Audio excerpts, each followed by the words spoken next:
7:01. So I'm going to call the meeting to order. Hey, everyone. Hello. Um, Hello, Phil. so let's do first order of business is to approve our meeting minutes from our last meeting on the 11th. So I'm going to put them up on the screen. You want to take a second? Just for sake, I don't want to assume like Dan, are you okay being Dan? You're not Daniel. Is Dan okay? No, Dan is good. Doesn't matter, whatever you call me. Sam, same for you. Are you okay with Sam? Sam is fine. Okay, just making sure. I'm gonna guess that Shane and Garrett aren't short for anything, so we're just and Tracy, so we're just gonna keep those as it is. You're good. Okay. And Frank, I'm gonna assume you've always been a Frank, so Hey, just have me as a citizen. Don't have me as a DPW representative. well, I don't have open meetings, so that's why I have you DPW. I'm not doing open. Oh. We're not doing open session anymore Oh, because Mullen says you don't have to, and he recommends against it. So all right then. So that's the only reason I put DPW. I'm with the DPW. Yeah, and you are. Yeah. You want to be Franklin or Frank? Frank's fine. Okay. Okay. So I want to read the minutes and then make a motion if there's no changes.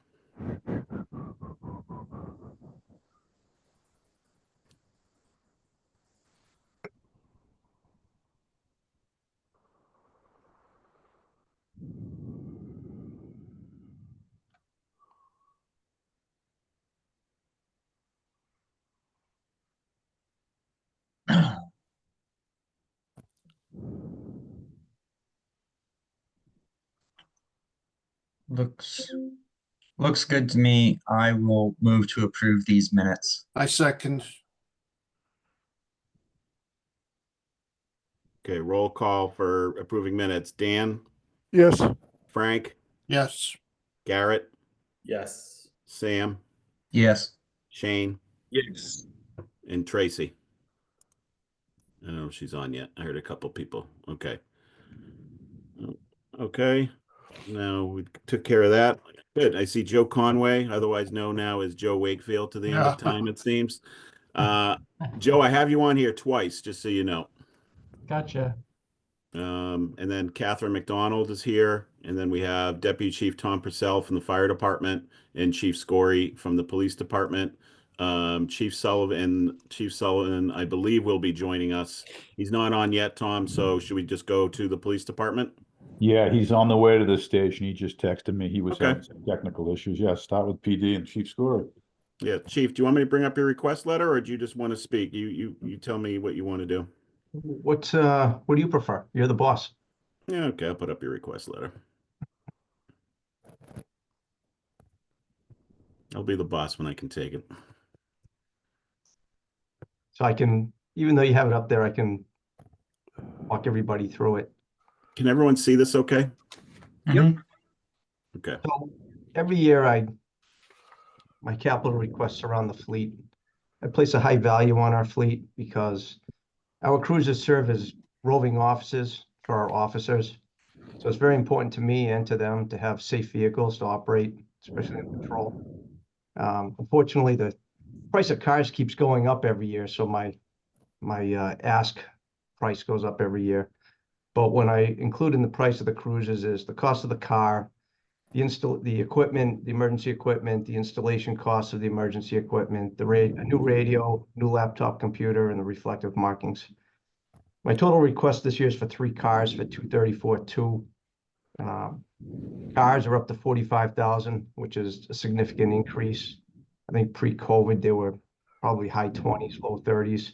But the cars just keep going up every year, along with the equipment that goes in them. So it's an unfortunate thing, but it's something that we have to deal with. So that's my ask: 234,2 for 3 police cars.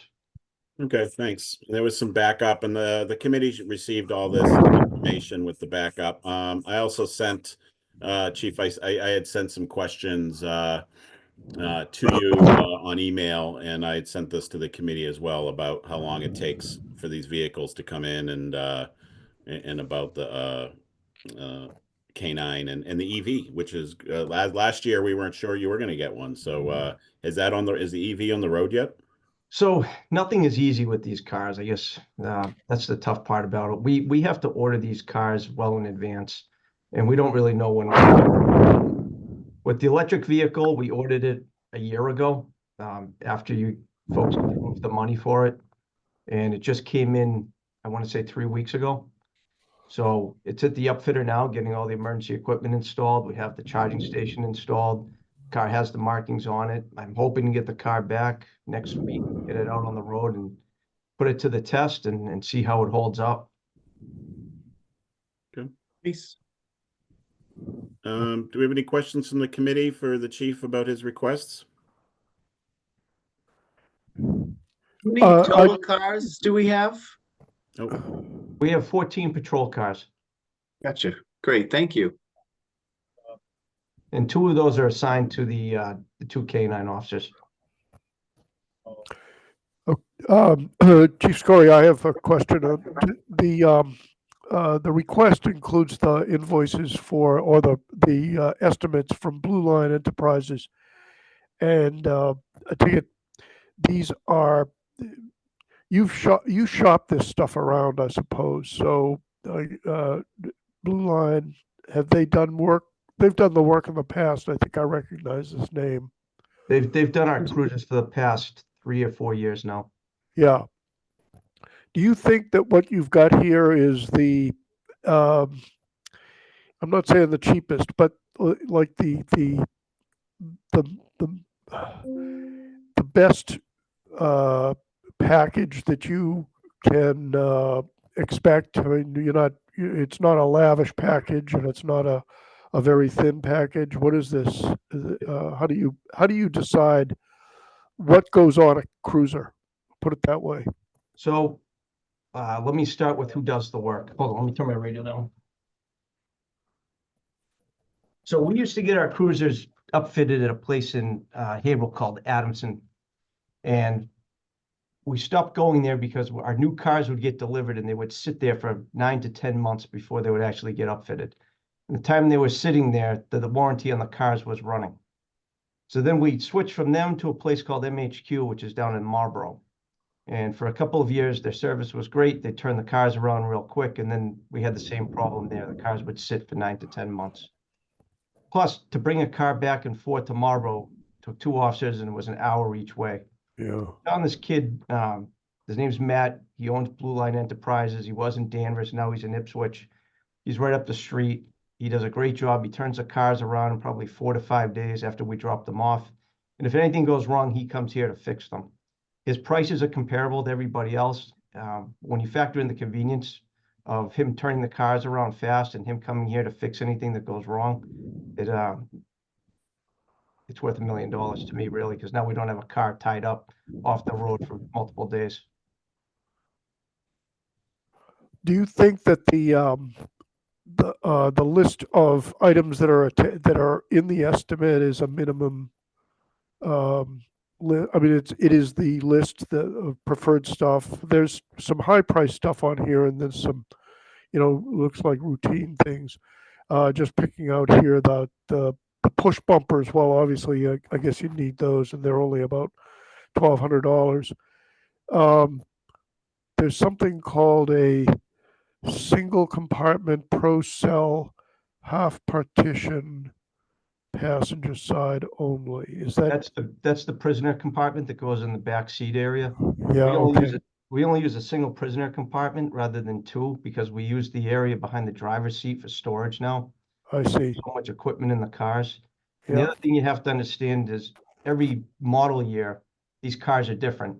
So what fit into a 2017 model year won't fit into a 2024 model year. Okay, I see. So that answers my next question about whether you can move stuff from old phased out cruisers to the new stuff, rather than you could reuse stuff rather than buy it new. It appears you cannot. There are some things that we try to reuse if we can. Radar units being a good Yeah. example. We now put these vaults into the back cargo area of the SUVs. Those Uh-huh. will be swapped from one vehicle to another if they're still in good shape. But like I said, the problem is when they changed the model years, they changed the dimensions of the interior of the car, and then you have to put all new equipment on it. And as far as the exterior equipment goes, like the light bars, the push bars, over time, whether the wear and tear, they get broken down. They have to be replaced. Uh-huh, okay. There's an item, there's an invoice here. This is my last question, then I'll move, then I'll give you back. Something from CMG Colonial, and it looks like it is the invoice for a car. It's $45,000. Is that what that is? That's the quote for next year's model vehicle. Okay, okay. Okay, that covers what I wanted to hear. Thank you. I have a question. Go ahead. I was going to ask, so with 3 new vehicles potentially coming on, do you have a sense of, would that bring the fleet to 17 cars? Would you be discarding 3 of No. them? No, we would be getting rid of some cars. I would like to replace one of the K9 vehicles. It has 95,000 miles on it now. It's getting to the point where it needs some costly repairs. We just had to send it out last month for a new water pump, which cost us $2,700. So and that's just one example of something that's had to be fixed on the car. So it's starting to pile up. So we would get rid of that car. He's frozen, It's right? another older Or is that Ford just me? Explorer that needs to go. And then we have a couple of cars that have some accident history as well as some repair history that we have to evaluate and see if it's worth keeping the car or not. Okay. Typically, do we sell these cars? Do we just sort of discard them? How does that work? We trade them in. For us to sell them, we would have to go, you kind of have to jump through hoops. You have to put them on a certain website, and then the money goes to a certain place. It helps us if we can get the trade in, get the money back. It might help offset some of the cost of the equipment. Okay. Does that typically get factored in, or do those funds kind of go back to the police department? We don't factor it in because we don't know how much we'll actually get for a car. Okay. Right after COVID, we were actually getting decent money for trade-ins because the market for used cars was fairly good. Now the market for used cars is falling apart. So you got to understand that these cars are completely beat by the time we trade them in. There's some of these we have to have towed out of here, but we just had one that we traded in. Yeah, that makes sense. I have a follow-up question. Yep. With regard to the equipment that you need to replace, not the car itself, the electronics, so on, that are involved in the upfitting process, what happens to that equipment? The old emergency equipment, Yeah, everything that's upfitted. most of it gets thrown out because you can't sell it to anybody. They can't use it in the new model cars. And a lot of it is just, it's at the end of its lifespan.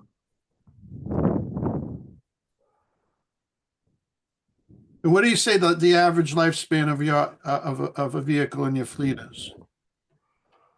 For a patrol car, we're probably getting a good 5 to 6 years out of one. And that's if it holds up. We've had a surge in water pumps lately. Had to replace a couple of radiators. Engine mounts seem to be the thing now. So it's tough because these fleet cars aren't made. They're not the same car that you go buy off a lot. They have heavy duty brakes, alternators, tires, and all that. Everything else is the same. And when they're on the road 24/7 and they're idling 24/7 and they're out there, just things break down a lot quicker. Now, you said the upfitter from the vendor in Haverhill was what, 9 to 10 months, and now you have a Blue Line is just 4 or 5 days. Did I hear that correctly? Correct. When we drop a car off to them, it's about a 4 to 5 day turnaround. Wow. That's pretty fast. So this kid up in he's in Ipswich now. What he's done is he's kept his operation small. The place in Haverhill and the place in Marlboro, the place in Haverhill was doing cruises from Las Vegas, Virginia Beach. They were having 70 to 100 cars shipped in from these places, and and they were giving that their priority because it was a big contract. This kid's just a small operation, it's him and two other guys, and they get the job done. And you're pleased with the quality of his work? It's excellent. Okay. Frank, if I can just jump in for 1 second. My group was actually so pleased with the quality of his work, we started sending our stuff there too, just to kind of put it in perspective. So anything we have related to like radios or lighting or things like that gets sent to the same place now. And the turnaround time is basically as the chief described it. You know, we schedule it to get dropped off on a Tuesday. We usually got it back by Friday at the latest. That's Great. pretty good. Great.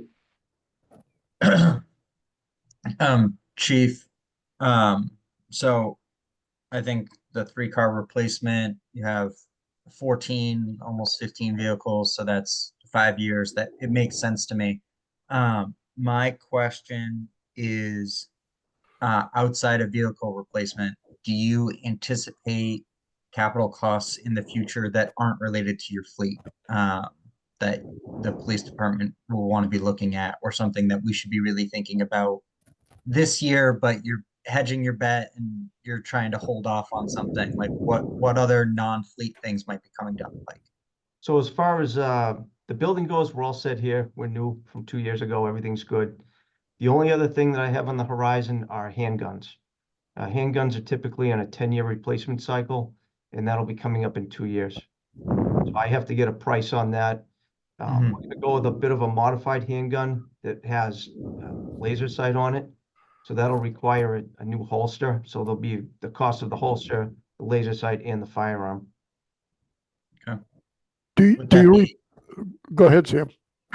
would that be a year that like we would just do 2 vehicles, because that you have 14, right? So it'd be, sets of 3 and then the 2 on the 14 ones. Hoping that by the time we come around to that the fleet is in good enough shape that I can go with 2 cars to offset that, because I think Phil knows I'm not a guy that asks for a lot of money. I like to keep to the bare minimum, but it all depends on what happens with the cars. I can't guarantee it, but I would certainly like to do that. Okay. No, I just want to get a sense of things that we're going into, right? Because it's not just dealing with this year, it's about making sure that we're thinking about stuff for next year. But I have no problem with your request right now. Thank you. It's a great question. I just it's tough to predict with the cars how they're going to hold up repair wise, and the other thing is accidents. A lot of these cars get, believe it or not, they get hit a lot, and I don't say they're not hitting people, where they're getting hit. Sometimes we have as many as 2 or 3 cars in the body shop at the same time. They seem to be magnets for other people. Well, And then real quick for the committee, just in terms of trade-in values, things like that. This is stuff that I worked with in my day job for the town of Burlington. If we end up spending less because we got a good deal than what we projected things for, like that extra money can then ends up getting flushed back toward the general fund and become free cash for the following year. Other things for selling old equipment, surplus value, that tends to just get put in the general fund and then works its way over into free cash for the following year. So that surplus sort of washes its way forward into the following year. We did that a few years ago when we were getting good money back for the cars that we turned in. I want to say I was able to turn back $6,000 or $7,000. So that's sort of how that ends up coming out on the other side. And used cars, we've been selling a few of them in Burlington, and they go from anywhere from like $300 because they're literal just scrap metal for somebody to come pick up, or if they're in decent shape and we're more of like a light duty vehicle, you might get like 2,700. But it's really dependent on what it was used for. Old Ford Explorer Cruisers, a couple $100. They're mostly for scrap. Car we just traded in with the delivery of the electric car, we got $500 for, and that was the one that had to be towed. So I was happy to get anything for it. I thought it was a tow bill. Good. Any other? I'll just ask the question too. Do you find a particular brand usually better than another, or? So that's a great question, and I usually get people upset when I answer this. The best car, the best bang for the buck, the car that needs the least amount of repairs is the Chevy Tahoe. And what gets people upset is they see it and they, oh my God, he's buying these gas guzzling tanks. And the gas mileage really isn't that bad when you compare it to the other cars. It's just the optics of it. People see them and they go, oh my God, they get these huge vehicles. But the best bang for the buck is the Chevy Tahoe by far. And I've bought, right now our fleet consists of Dodge Chargers, Dodge Durangos, Chevy Tahoes, Ford Explorer, SUVs. We pretty much have everything. And the one Chevy Tahoe that we have online now is the supervisor's car. And I'm knocking on wood when I say this.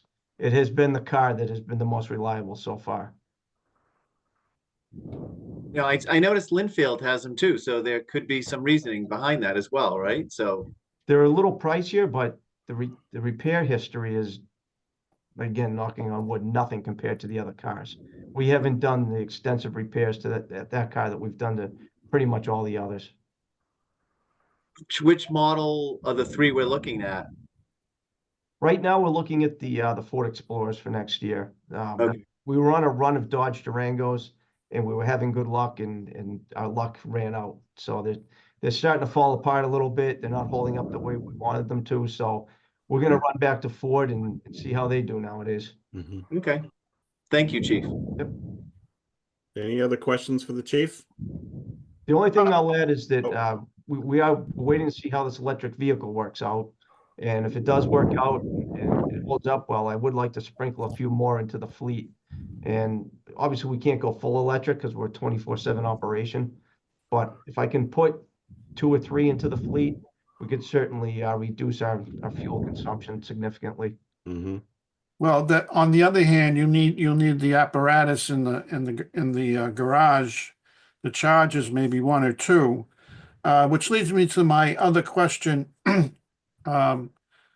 If you're going to get one electric vehicle, have you talked about the cost of repairing these electric vehicles? I don't see them as being cheaper to repair than conventional. We don't know anything about it.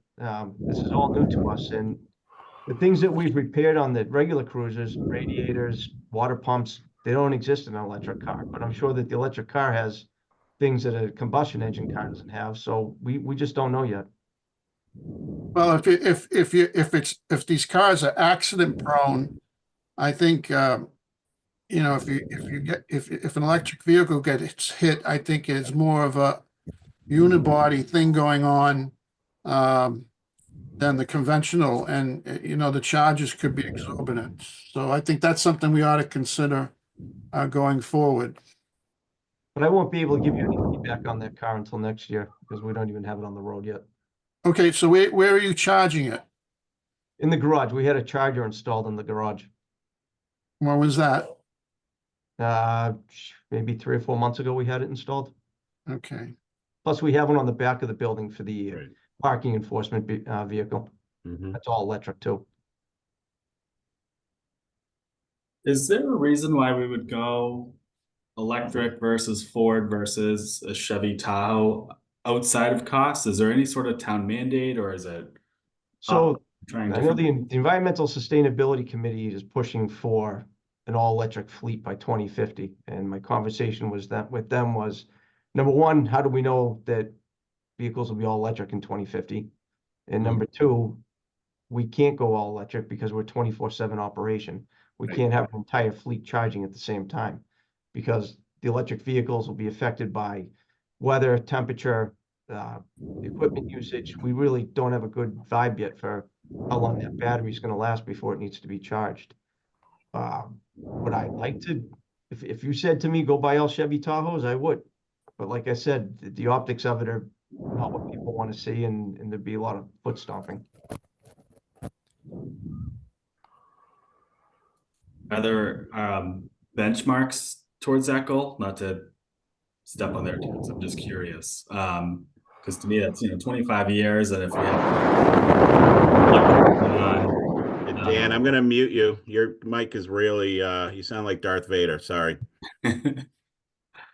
Um, yeah, just trying to get a sense, like to Frank's point, where we have one, it's not even on the road yet. If it's gonna be much more expensive and less efficient with repairs, I guess are there benchmarks towards this 2050 goal? It's 25 years away, and we've got 5 to 6 year lifespan on the vehicles anyways. So My benchmark is to give us a stable fleet of running cars, whatever that may be, whether it's an electric car, a couple electric cars sprinkled in there, a Ford Explorer, or Dodge Durango, whatever's giving us the best bang for the buck at the time. I think that's a good benchmark. Chief, you said that you can't have a all electric fleet because you're 24/7, but not all 14 car or whatever, not all the cars are out in the road at the same time. How many are in the cycle are in the garage while some are out, patrolling? Depends on the day and depends on what's going on with the cars. For instance, right now we have 4 cars out for repairs. So that knocks us down to 10. 2 of them are assigned to the K9 officers. That knocks us down to 8. You have 4 or 5 patrol officers out on the street, and plus you have 3 school resource officers who take cruisers to the schools, and now you're down to 0. Well, I have sympathy for your view that you can't go all electric, and I think that people need to hear that more often. And if you're happy with the Chevy Tahoe because of maintenance, I think you ought to make a strong case for them. Okay, I would have to Agreed. look at the price difference between the Ford and the Tahoe before I commit to that. The electric vehicle that we agreed upon last year, what company is it? What vendor? What brand? That's a Chevy Blazer, and the reason it's a Chevy Blazer is because that is the first electric vehicle made by any manufacturer that was specifically made for police work. Okay. I don't have any other questions. There is a Lamborghini over in Italy, I think they use for enforcement. Just saying, that might be a special deal with the local town though. So I think that would probably be the chief's car. I'm just yeah, saying. you might make the Wakefield daily item with that one. So is there any other questions for the chief? Okay. Thanks everyone. Thanks, Chief. Thank you. Yep. Thank you, Chief. Thank you. Have a good night. You too. Okay, we have Chief Sullivan and Deputy Chief Purcell from the fire department. I received a revised request letter, so I sent that around to the committee. Do you want me to pull that up on the screen? So I don't know who's Chief. Do you want to review it? You want me to pull it up? Yeah, it was, can you hear me all right? I can. Okay. Sorry about that. I had to really relocate from home to the office. The home wasn't working. That's okay. Yeah. The revision is just a reduction in price. It is the same number of items.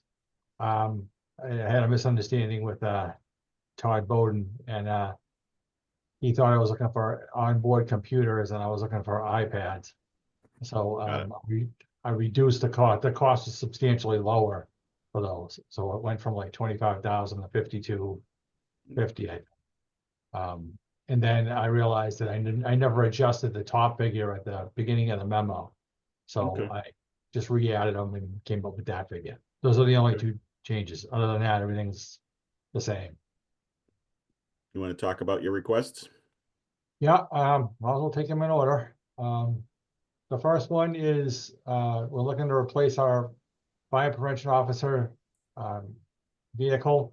It's presently a 2014 Ford Explorer.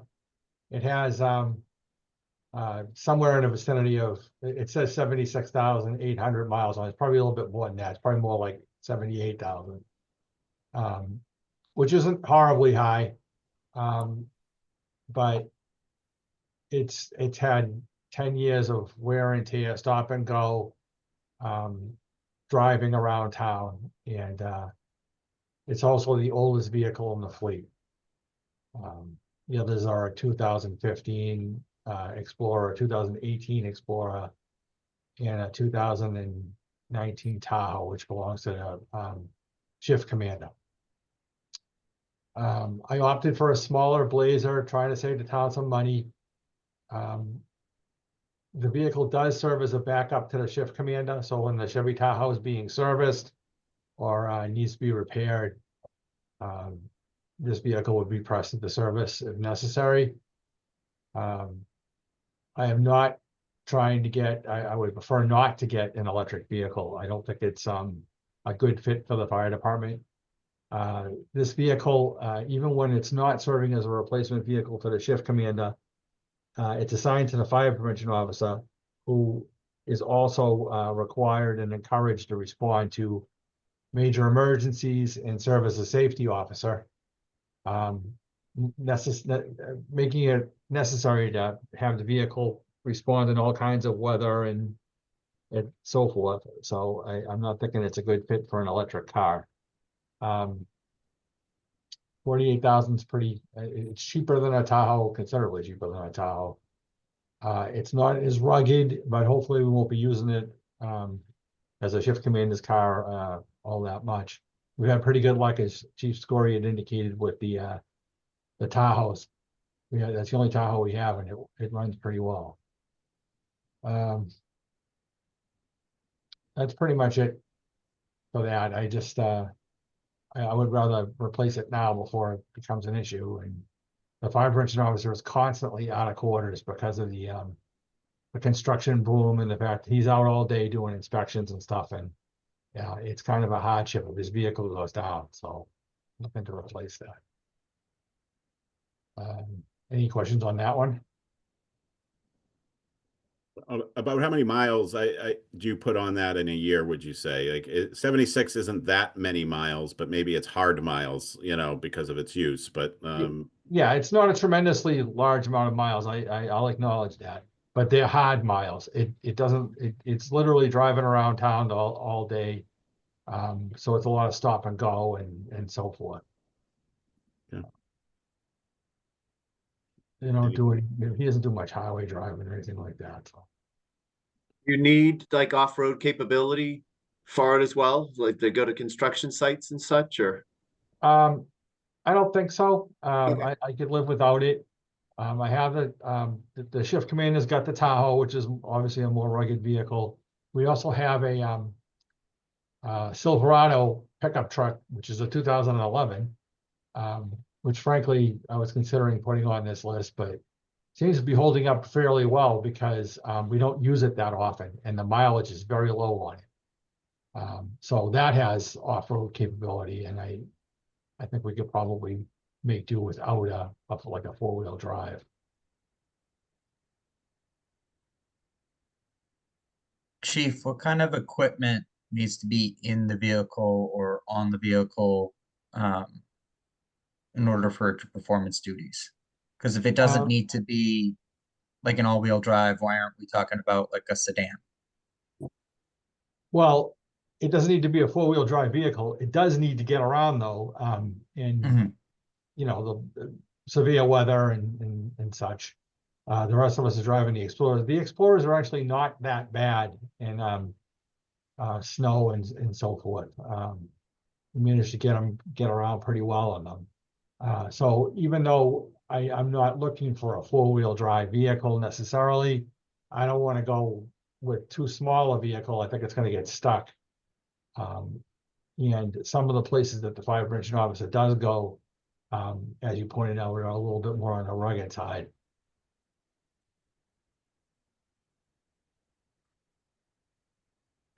And you asked me what equipment, I'm sorry. Yeah. A radio, lights, emergency lights, and it'll probably come with some kind of a heavier front bumper, like the Explorers come with I don't know exactly what you call that thing in the front. I refer to it jokingly as like a little cow catcher, but you know, it'll come with probably a heavier front bumper.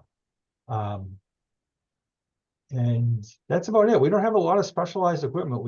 The equipment we have that we put in it is pretty much transferable from one vehicle to another. It may have a storage cabinet in it, that's not a lot of money.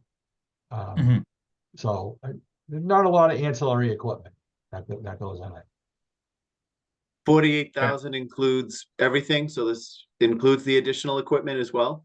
Yeah, the quote for the vehicle was about 40. And I added on, I got a separate quote for the lights and radio and so forth, and I came up with about 8. So there you go. How long Thank- does it take your vehicle to be upfitted once you purchase it from the dealer? Well, we haven't really bought that many smaller vehicles, but I haven't actually bought a new one, well, since 2019. It's not we'll go through some of the Mass State bid, for Chevrolet, we probably go through Liberty Chevrolet. And I'm not sure where we go for the Ford. It kind of depends. I'd have to make some phone calls. But the delivery time is not, it isn't really any different than any other vehicle we've ordered. It's not an expensive period.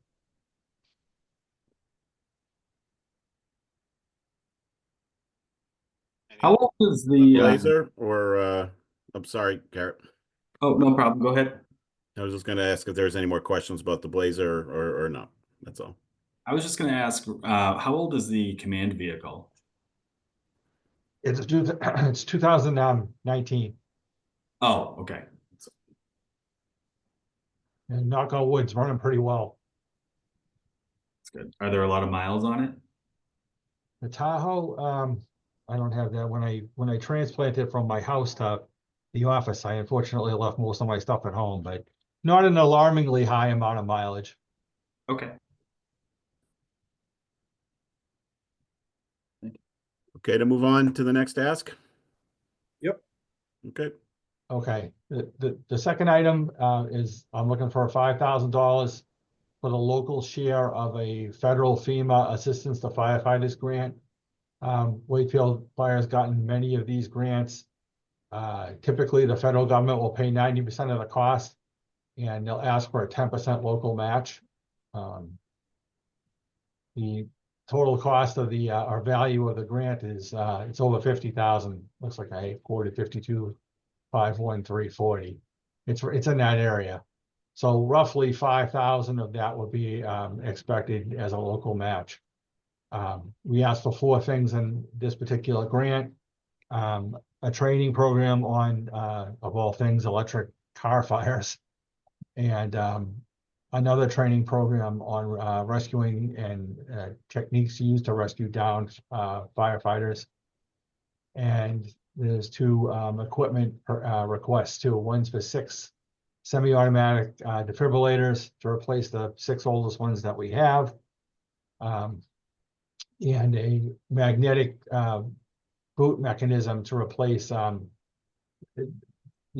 piece of the vehicle exhaust systems in both stations that actually connects to the fire trucks. Right now, we have a pneumatic one. They've been prone to failure, and they're getting to be a little on the costly side to constantly repair. So we did a little research, and magnetic boots have a much better success rate of letting go when they're supposed to. So we put that in the grant as well.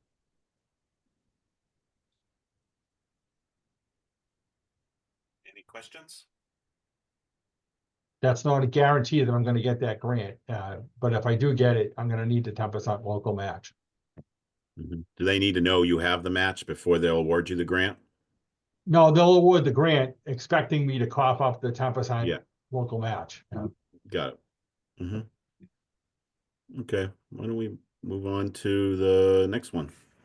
Yep, this is a small item, 5250. I'm looking to purchase 7 iPads for the department's fleet, 1 in each of the 2 frontline engines, 1 in the frontline ladder truck, 1 in the chief's car, the deputy chief's car, the fire prevention officer's car, and the shift commander's car. And this would be equipment that's going to be compatible with the First Due software that the department received funding for, I believe that's coming through IT. It'll complement that and allow the on-duty firefighters to access information on buildings and for both fire prevention purposes and emergency response purposes. So we can find like shut-offs, and there's it's a pretty involved software. I'm sure I'm not doing it justice, but it just provides, it makes a lot of information about properties that we're responding to or inspecting immediately available to us that we wouldn't otherwise have.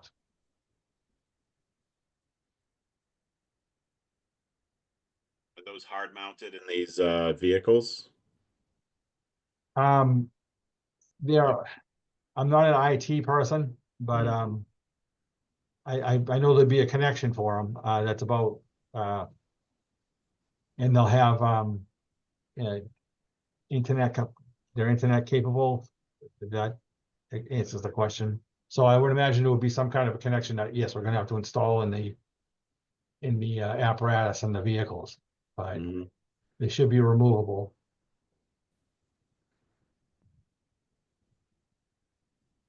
Any questions? You have computers in some of your vehicles already? We've had them in the past. We do not presently have anything current up to date. I believe the last one's been removed, so I think at the present we do not have anything in the apparatus. So probably the next question is, well, how do you get your information now? By radio or a cell phone? And that kind of communication could come over the iPads, could it not? Yes.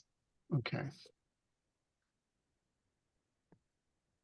Would that be a matter of redundancy or something that will replace the current system? Well, we don't really have a system at the moment, so it would be an improvement. Well, you're communicating by radio, aren't you? Well, that's kind of difficult sometimes, depending upon the location around town or what kind of emergency it is. If there's a lot of radio traffic, you may not have the opportunity to do that by radio. You're going to be in an area that has poor cell phone reception.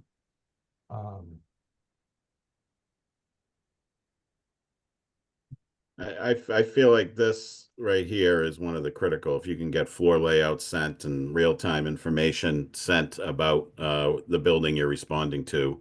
I don't know who would be sending that. I would guess that's someone in your dispatch or someone in your main office, right? Like, but that seems like a critical information you don't have now that would serve you very well when responding.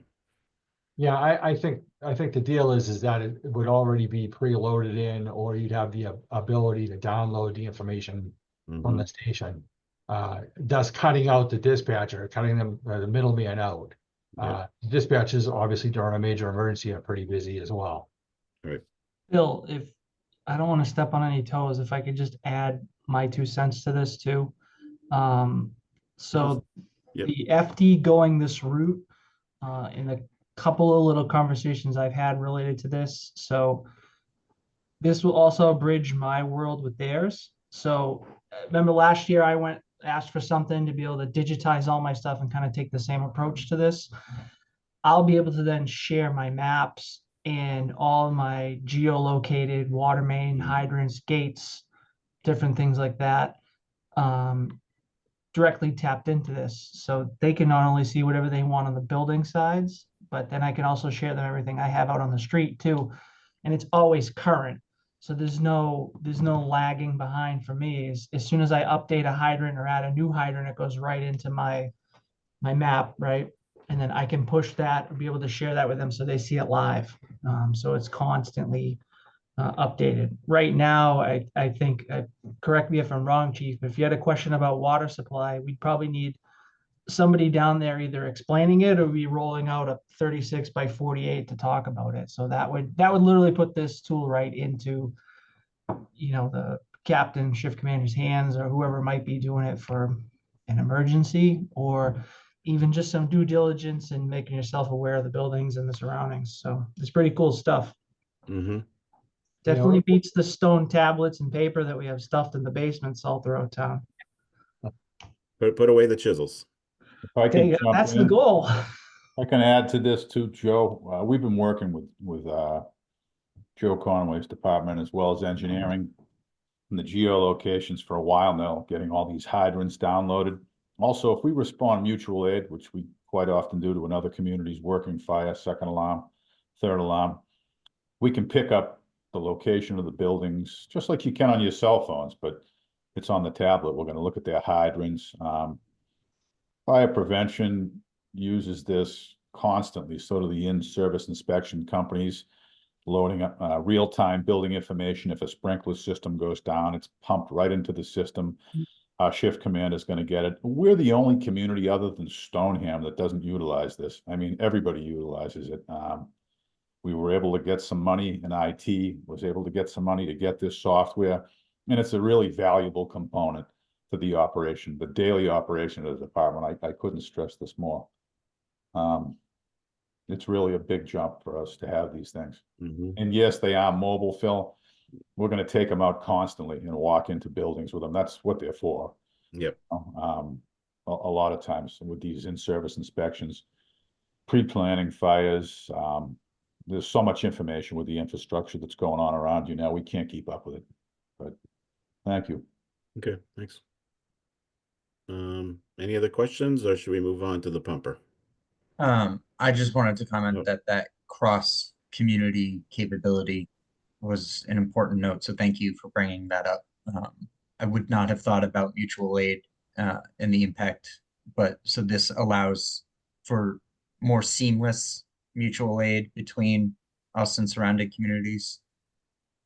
Well, just like Mr. Conway said, we can pick up the other towns' mapped out hydrants and you know, everything they have, it shares between communities, and that's the beauty of it. And again, almost all the communities utilize it. I'm working with them currently right now, Linfield, Reading, Peabody's got it there on board, and Saugus has it. So yeah, it all talks to each other. So it's technology-wise, it's a big help for everybody. All right, great. Why don't we move on to the pumper? Okay. This is always a tough sell. Couple of things before I get started on the pumper. First of all, it's a lot of money. I realize that. And I also realize that realistically that something of this magnitude would probably likely be or appear on a town warrant as a separate article. So we didn't eat up everybody else's capital money. I kind of understand that. But this is as far as I'm concerned, this is the proper venue to bring it up in. And if the town decides to fund this, then you know, they can use whatever avenue is available to them to do that. Mm-hmm. The department presently has 4 pumpers. We have a 2000, a 2006, a 2017, and a 2021. They're all the same. They're all the same make. They're all Seagrave. They're all 1,250 gallon per minute pumpers. Back when the 2000 and the 2006 were built, the average lifespan of a pumper would be closer to 20 years, maybe 10 to 15 years as a frontline fire truck, and then possibly 5 to 10 years after that as a reserve truck. Things are a little different now. The 2 newer pumps that we have, the 2017 and the 2021, I would say that their frontline service life would probably be closer to 10 years, with 5 to 10 years in addition onto that as a reliable reserve pumper. Probably the biggest reason for that is the electronics that are in them. There's all kinds of modern requirements for vehicle emissions and so forth that are required to be put into a fire truck that frankly fill them with sensors and modules and all kinds of things like that that are very prone to fail, or at least be problematic. And the way these new trucks are set up, if something like that goes down, it really doesn't take much to take a modern pumper out of service. So the days of getting 25 years out of a fire truck are pretty much gone. I say that, but you know, the 2000's a 25-year-old pumper now. It's tired. It's definitely showing wear and tear. The body itself is okay, but the systems inside it are starting to fail. Wiring, and so forth. They won't rot out from the inside, but like the suspension system will fail. The supports for the booster tanks can rot through and so forth. So a couple things about new fire trucks. COVID did a number on the fire truck industry. By that I mean there were virtually no fire trucks built for almost 2 years during the height of the COVID pandemic. You can't buy a fire truck off of the lot. They're all custom made. They just don't make them like that. So they start from scratch and they build them. And like I said, for the better part of 2 years, nothing was getting built. So we have that entire backlog of communities across the country that had spec'd out fire engines and expected them to be built, only to find out that they had to wait until the COVID pandemic passed. This is creating a tremendous wait time. I asked for a quote for a pumper back in January, and I was flat out told that the delivery time would be 1,300 days. If you do the math, it's over 3 years. So given what I just said about the life of the average fire truck, so to speak, the sooner we can get one ordered and in the pipeline, the better, because we're going to have to work hard to maintain what we have for over 3 years before we actually see the delivery of a fire truck.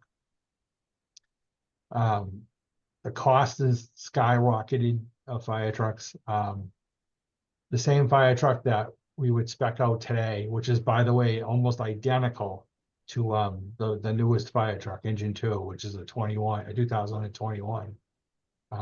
We got that for about $750, if memory serves me right. And they're looking for, a month ago, they were looking for 1.25 million for a new pumper, which is a lot of money. I have checked. The other major fire truck manufacturers are just as expensive and they have just as long a wait. So I could go out there and get 3 or 4 more quotes, but it's really not going to make any difference. What else? Who are the manufacturers? E1, Pierce, Seagrave, KME. I'm probably leaving out a couple of major ones. Okay. But there's what, 4 or 5 right there. It takes a long time to get the structural steel for them. The ones that are worth buying are they have a stainless steel body, which is why our trucks aren't rotting out. And I do like Seagraves because they spend a lot of time and effort designing into the cab a lot of protections that safeguard the crew.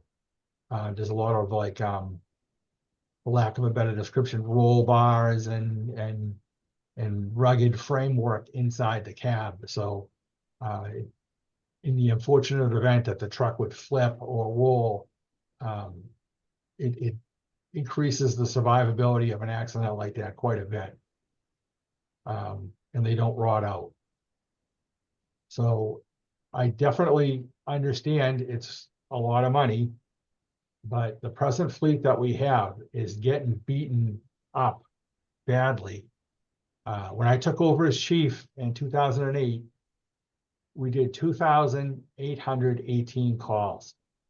We just finished 2024 with 4,726 calls.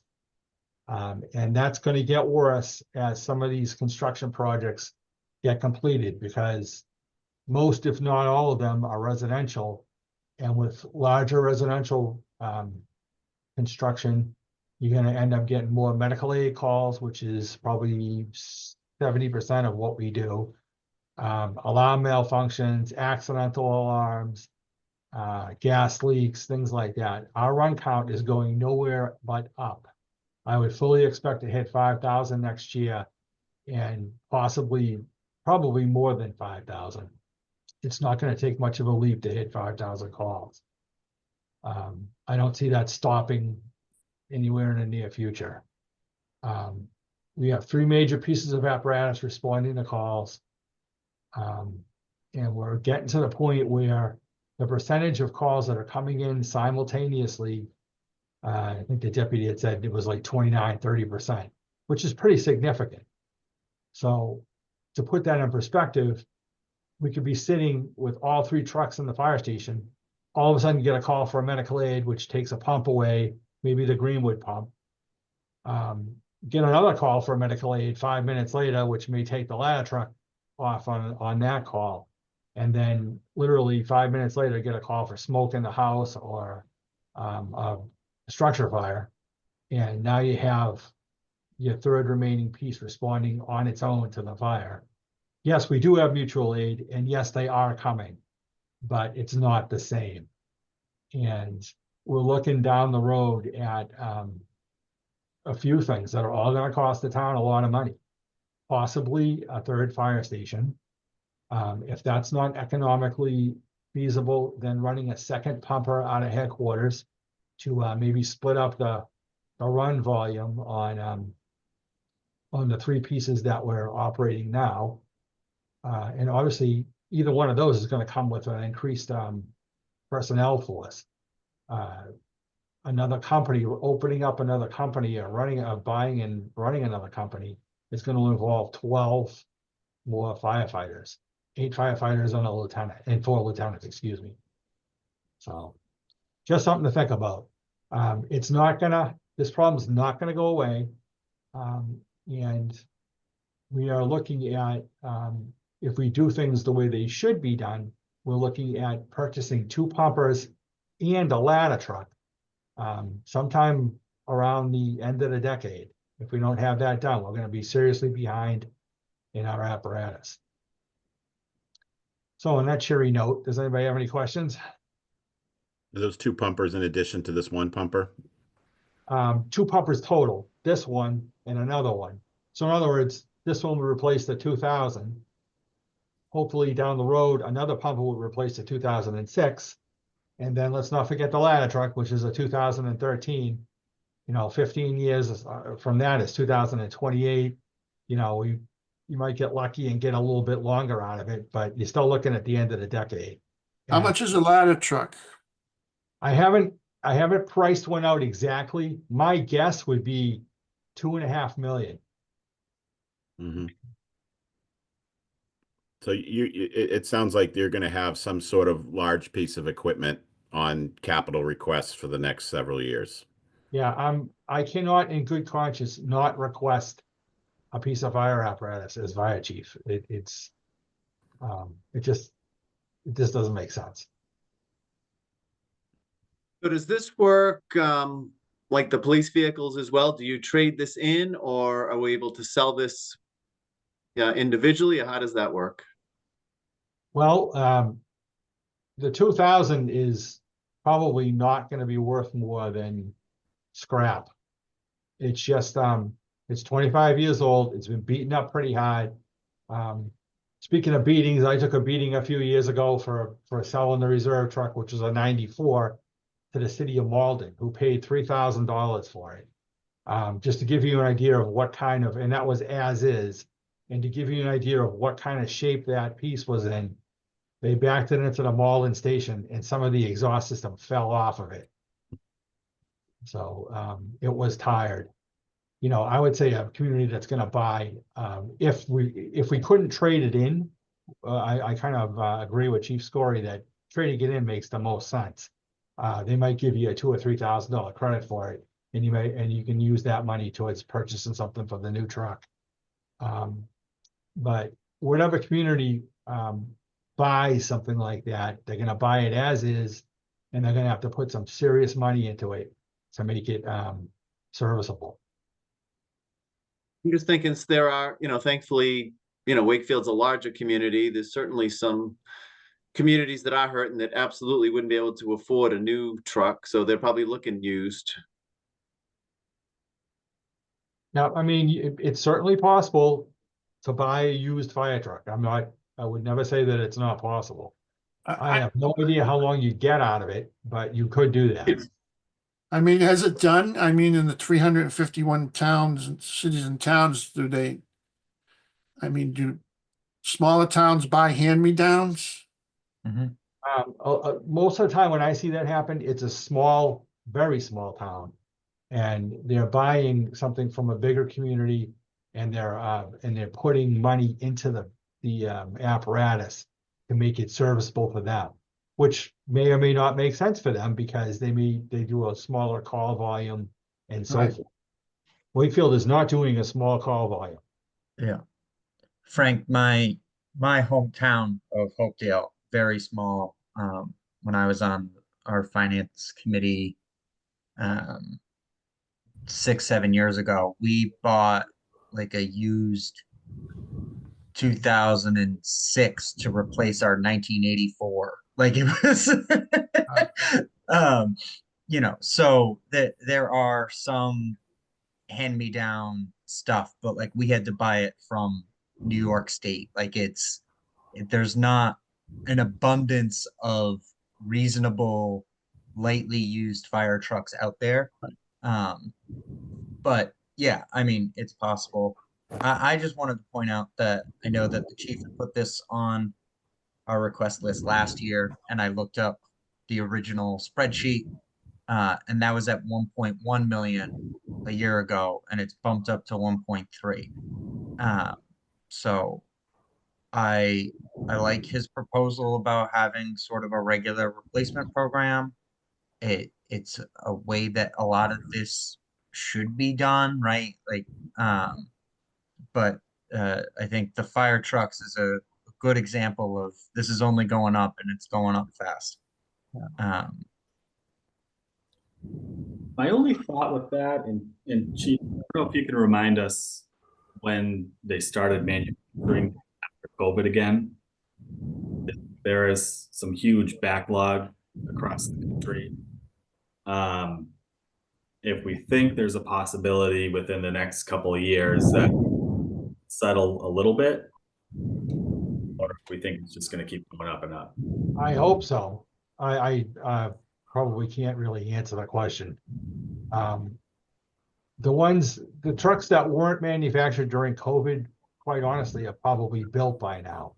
But you still have, Backlog. they can only manufacture so many fire trucks a year, all these major manufacturers. So I think it's going to take a considerable amount of time before you see that backlog start to get caught up. Garrett, so just to kind of, again, toss my 2 cents in for what it's worth, is you'll hear my woes about this when I advocate for my stuff later on, but just to talk to the chief's timeline. So I have two that I signed purchase orders, and one of them I'm at 301 days and counting, and the other one just crossed over 650 days that I've been waiting. So the same thing as the chief described it. I'm only talking dump trucks, which the back half of it is probably 30% of what they're looking for. So the cab and chassis gets built, basically the rolling vehicle, and then comes all the extra stuff. So it's almost like two builds in once. And a lot of the same things industry wide for the heavy duty, apparatus network throughout the country. Everybody scooped up whatever they could scoop up. There's some emission stuff that's changing.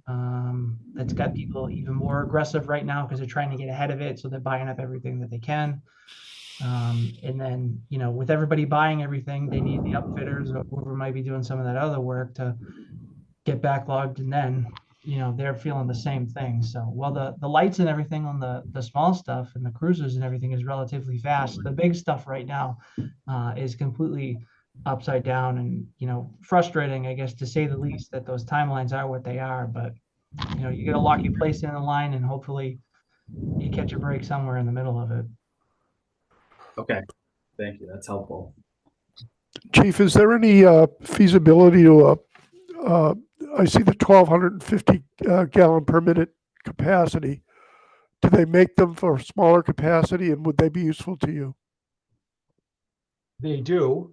We have an ISO rating, which is basically an insurance services organization. We're a class 3 fire department. That's important because they use the classification of the local fire department to determine fire insurance rates, for instance.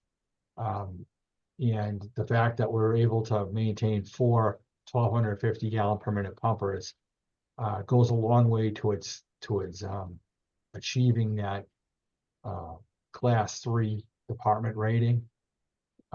So yes, it is possible to get a smaller piece, which would cost less money.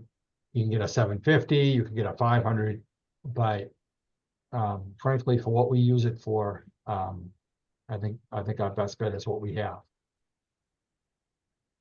Okay, thank you. Any other questions? Thanks, Chief. Thanks, Deputy. Thank you, Chief. Thanks, Deputy. Thank you for listening. I understand that last request particularly is a tough one, but I appreciate the effort, or at least listening. Thank you. Appreciate all you do. Thank you. Thank you. Thank you. We have we also I mentioned we have the Chiefs tonight, but we also have the library here tonight to present. We have Catherine McDonald. I see an Eileen Wynn. Eileen, are you with the library? No. You're just listening in. Okay. Hi. Hi, Hi, Catherine. How are you? good, thanks. How are you? I'm doing well. I have the narrative and a spreadsheet that you had sent Joe Conway. Do you want me to pull up anything, or do you want to share something? No, and I don't know that you have to pull it up. I watched your meeting today from the last meeting you had. So I just wanted to address a couple of things that look like questions that they came up. The way that the library is funded and the way that it works with the DPW is not unusual for libraries in Massachusetts. We work a little bit like the school department in that I work for the Board of Trustees, an elected body. When they did the building over, it wasn't managed by a permanent building committee. It was managed by the trustees. So it sort of works that way. And the funding it probably over time evolved that, someone donated a building. So the town took on the responsibility for, through the library for its care. And it didn't necessarily go to the DPW.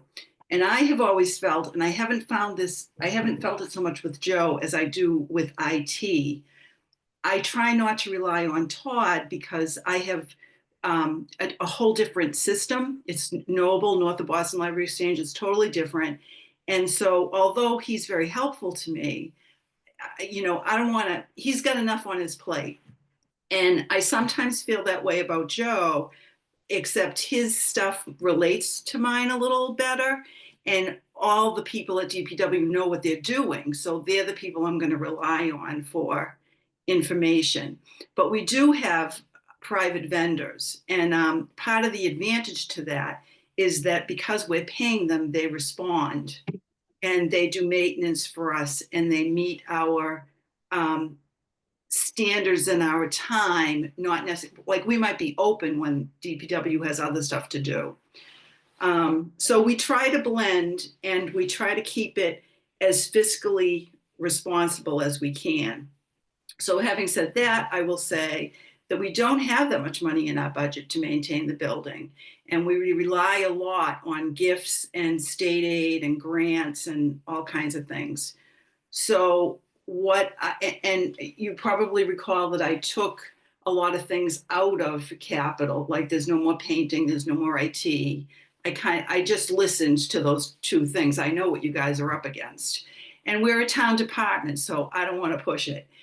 But I do want you to see all the things that are on my list. They're not all things that are needed immediately, but the building was renovated in the late 90s and everything is coming home to roost. So the access system, we can't get in and out of our doors anymore, and they don't make those parts, and sooner or later the elevator is going to fail. But for right now, I'm going to say the most important need we have is probably the chiller.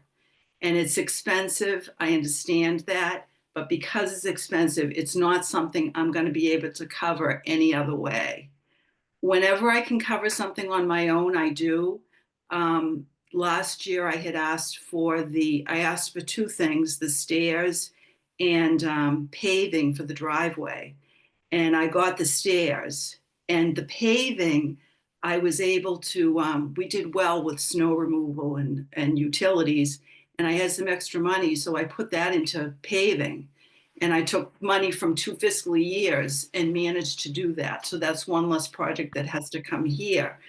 The front stairs, I know it was Steve Mayo who got that grant for the front stairs, which is really nice. And I work closely with our legislators to get grants too. So if we get that grant, if you think of it this way, if we're getting that $70,000 back and you can put that toward the chiller, that would reduce what that chiller is going to cost us. The reason I really want it is because the summers are getting hotter and we have been called upon more than once to be a cooling center for the town.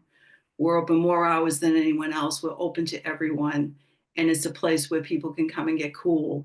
And several times last summer, we were without AC. And it was bad.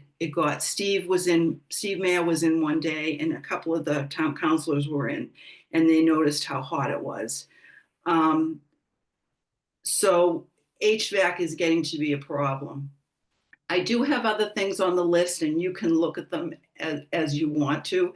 My original plan was that if I couldn't have a chiller, that if that's too expensive, anything else you can throw my way, I would appreciate. So when you go through your list, if you're finding other things that, you've got this much left, you don't have that much, but you have this much left, anything you can give us, we can use, because we need carpeting, plumbing, the access codes.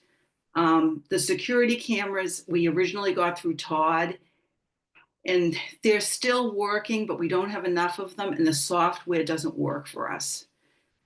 We really need a different software that has better response time. The police sometimes rely on that film. So I think that's it. I don't want to beat a dead horse. Okay, so the chiller, I'm looking at our original list, and there was for the request for 26 was a boiler replacement, like you said, a lot of HVAC, a chiller replacement. Is that 150? Have you received some estimates? Is that a ballpark, or is that pretty Yeah, accurate? that was an estimate. I'm trying to find the date on it. 4 rooftop units, or is it 2? So you have 2 rooftop units, it's 2 new roof, 2 old roof, so 4 altogether. Yes. And are those were those estimates as well? Yes. All the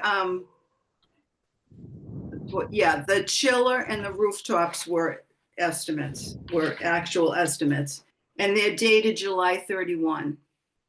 So they're probably a little higher now. Probably. They'll be a year old by the time we did that. Okay. Yeah, one of the backups you had sent, and we had passed it along to the committee, was basically your capital plan. I don't know if it was like a 5-year outlook or 10-year outlook, and you have a bunch of things obviously coming up in 26, which ended up, but you know, it, the rooftop in terms of the HVAC, is there any room for efficiencies to do the rooftop RTUs while you're doing the chiller or not? Like, is that they're all their own projects, or do you think there's any We, rhyme and reason to try to do everything at once? like, if we did them all together, would they be cheaper? Yeah. Is it, I don't know. I would have to ask that. We specifically had him price them out separately so that we knew how much each piece would be roughly. The boiler replacement, that boiler is redundant. So it's down, but it's not needed right now. So I'm not really worried about that, but I just wanted it on the plan so it's there. And looking forward, if you look at my original request that I sent, not how it came for just this year, but in the future, we're going to need a roof at some point too for the back. That roof is from 1998 and we've had leaks. So that's in our future. So the idea that we put off the chiller means, we're going to have multiple things that we're putting off. Yeah, is this the sheet you're about the front? So we did the front Yeah. roof, and so that was done. Right. And then you have, I don't see, oh, here it is. Yeah, 27 to 31. You're estimating somewhere in that range. Yeah. Yeah.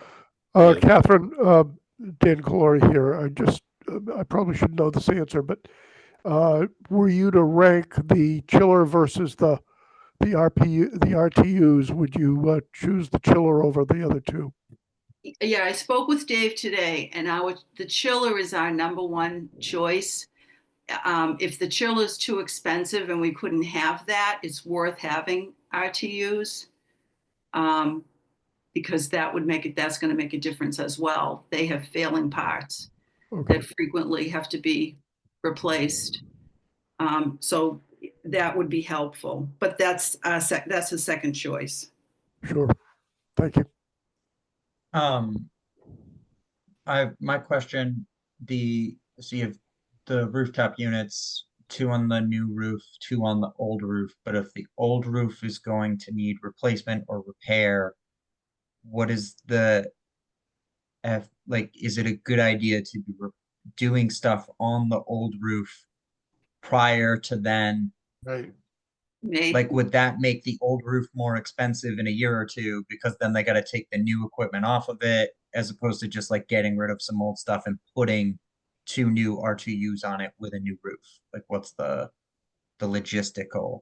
That's probably a Joe question. I don't know. That's part of the reason why we had it priced out separately, because Dave, the facilities guy, said to me, it might matter too how many times you have a crane here. If they only have to bring a crane once as opposed to keep bringing it, maybe that would make a difference. So, Sam, generally, how you would sequence that, I don't know how it exactly attaches or sits on top of the roof, but if it was sitting on cribbing or something like that, where you'd probably want to do the roof work first, and then do the chiller afterwards, in some circumstances. That way you don't have a chiller on there that you have to pick off to do the roof and then put back down. So, anybody throughout town, anytime we've ever done that, that's always one of the considerations on how you time that and sequence those two things. If the new roof is, obviously it's new, so more than likely it's sitting on some sort of cribbing that's already up there, and the manufacturers can just match that. Not to oversimplify it, but it should just be a crane pick up to the roof, and then somebody standing up there can do what they need to do to fasten it down and tie it in. So I guess that kind of answers your question, but it's a consideration. And then depending on what's the most advantageous that requires the least amount of movement and shuffling around is generally the way that we're going to be going. And I'm sure, Catherine's Dave in my group talk all the time about all this stuff, and I know they think alike, so I'm sure that's exactly what's going on in his mind too. Yeah. Okay. So maybe makes more sense to do a chiller and the 2 RTUs on the new part of the roof, because all of that wouldn't then need to get messed around with when the old roof needs to get its replacement work done. And Right. the additional RTUs could then be brought on. Correct. And one of the things that we'll consider with any roof replacement up there is to make sure that all the rubber companies, whoever it is, has some sort of specification to how those devices need to be built out and sit on the roofs so that it doesn't void the warranty. So that's something obviously that we want to make sure both of those two things are in sync as well. Yeah. Okay. Do you know what the estimated lifespan is for the chiller? There we go. I was going to ask the same what? question, Karen. For what? A lifespan for what? For the chiller? I don't, but I was told that it has reached its useful life. Yeah. Well, Phil, we found like in our experience on the other side of the house, some of the ones that we've had issues with are that off the top of my head, like the Woodville and the Dull Bear. Both of those are right around the 20-year mark, which is probably right where Catherine's are. She might even got a little bit more out of them, depending on when that addition happened. That was the late 90s. Yeah, so they're probably right there. She's probably 25 years. Yeah, solid, at least, if not more. Yeah, I'm seeing the same in my buildings for rooftop units and chillers, about 20 years, 15, depending on the environment and maintenance and all that other stuff. And I have to, also, it's, as Catherine said, the open hours of the library are a lot longer than a lot of the buildings that you're talking about. So that's what happened last summer, is that because we've actually had good luck with this. It's had good maintenance and it was fine, but it runs so many hours, and all the parts just kept wearing, and you don't know what it is. You smell something burning, and you can't tell what could it be. And then somebody has to go to the roof, and it's a kabillion degrees out, so that's an issue too.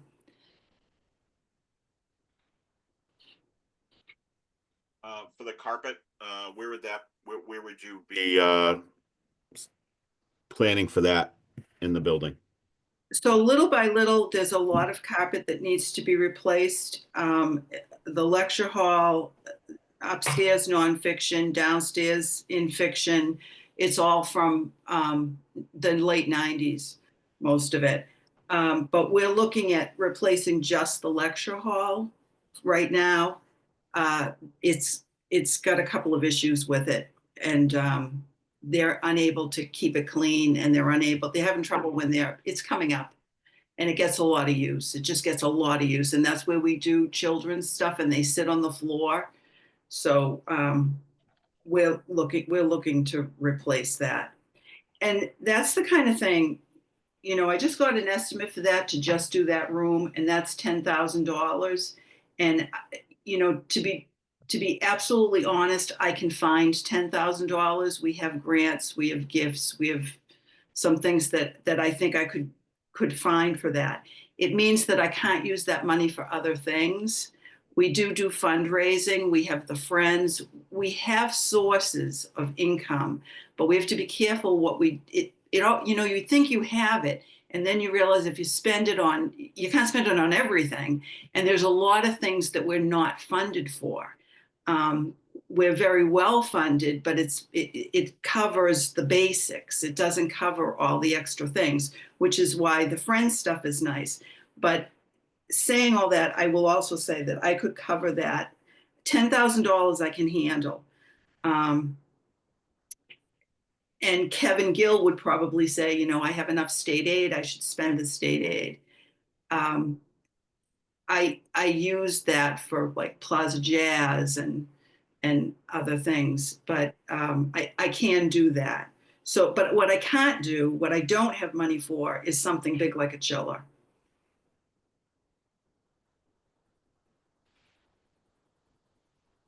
questions for Catherine?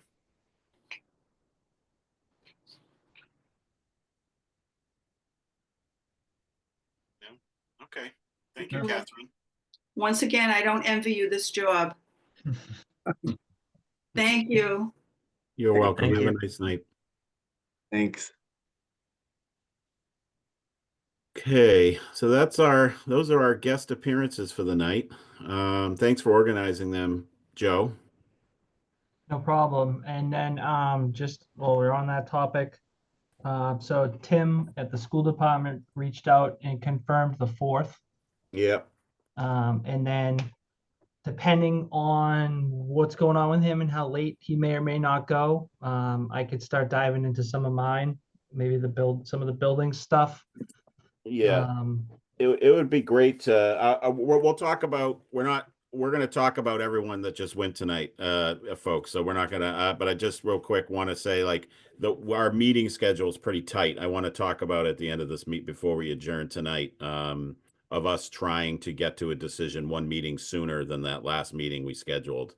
The amount of time between our last meeting and town council is like a quick turnaround in terms of getting a presentation and materials to them. So I think any way we can get DPW in, I think we should definitely plan that. So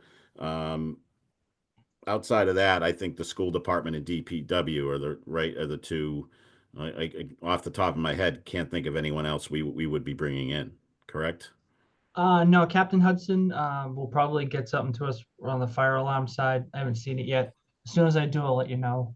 Yeah, if he could, he came in really late last year. Can you express to him if you bend his ear, or maybe I should have went while the chief was to have him get a request in ASAP, please. You got it. Yeah, so we're not because I believe we didn't get his until like the last second to last meeting last year. So it would be great to get those. So thanks, Joe. So for tonight, what do people want to start from the top and talk about the police department? See if there's any comments about what the chief's asking there. Well, this would be the third year in a row that we do not give him the three, actually more than that. The third in a row probably that we do not give him the 3 cruisers. If what he says is really accurate, and I don't have a doubt it is, he's going to be pretty depleted if we do this to him one more year. Last year, we gave him money to buy 2 cruisers and 1 support vehicle. So he got 3 vehicles, but not 3 cruisers, correct? 3 cruisers, right. The year prior, I thought we did approve 3 cruisers. I thought he's been pretty regularly getting, I'm looking up my history here. I thought he's been getting 3 a year. I could be wrong about the 2 years ago. I guess I Yeah. had in mind that There was we had one shorted year in my tenure since I've been on, he only got 2, and then someone made a motion at town meeting for the 3rd, and he ended up getting a 3rd at the town meeting. I remember Okay. I that was remember that. yeah, maybe 4 or 5 years ago. But he would have been pretty good. Last year, because of the money, he what he said is he'll get 2 cruisers and 1, and then ended up getting an EV with that money. So, So Phil, yeah. I went back to 20 for 4th. The vote for fiscal 24 included 3. And Yeah. coincidentally or not, Oh. believe it or not, the price has only gone up $17,000 in that time, which Yeah, is 2 years, pretty right? good. 23 was 2 cruisers, and then they got the prisoner transport van that they had been asking for like 10 years Yeah. in 23. So did we give him the EV or did he get it through town meeting? He took the money that was appropriated through capital and bought an EV plus his other vehicles. They're allowed. So if he asked, my understanding is if he asked for 3 cruisers and we approve the money, whatever it is, my understanding is that he has the ability to use that money towards cruisers, right? Towards vehicles for his fleet. I don't think they I don't think like the fact that he went and got an EV, even though we didn't approve an EV, we're more about giving him money to buy money for his fleet. So I think that's how it works. Right, Joe? Does that sound about right? Yeah, I mean, it's almost as similar as like picking the engine that you want, right? You know, he just happened to go with electric drive, but a cruiser is a cruiser, right? It's still set up for the police officer and whatever they're doing in the back seat now. Um, you know, So how it's powered is incidental, kind of. are we approving a specific amount in which the department heads get to spend at their discretion, or are we actually approving a specific vehicle? Well, well for we approve, like for the police department specifically, we're approving money to use towards his fleet. So if he's saying 2 vehicles and a support vehicle, 2 cruisers, if one of his cruisers happens to be an EV, I think that's up to the chief. I don't think we've Okay, never, we at least in my tenure, we've never given specific, we are approving a Chevy Tahoe and 1 Ford Interceptor. Like it's always been 3 vehicles. okay. Like, period, right? Like that's how it's always been. And then they buy their vehicles as they can with the money that they're given. So I have no problem with his request this year. No, nor do I, but, so just to be clear, did they have, a significant amount of discretion as to what they buy, and in the presentation, they're just giving us an idea of what the kinds of vehicles they could be buying. I would say no.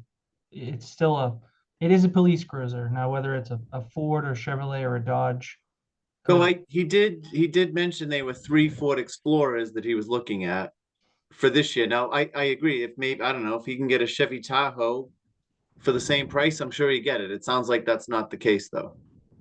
Oh, no, and one of the things I don't think you would see, like none of these requests for a car would turn into something that's not that. I'll put it that way. So I understand that I understand now. Okay. Any other discussion about the police requests? I would say I support it as well. I know I'm the newbie here, but I think what they do is pretty important, and I'm fully for supporting them. Yeah, same here. And one thing that kind of stuck out to me is they have 2 K9 cars, and one of them is the oldest, which has like 95,000 miles on it. So to go from 2 K9 cars to potentially 1 if we don't approve, probably pretty detrimental, I would think.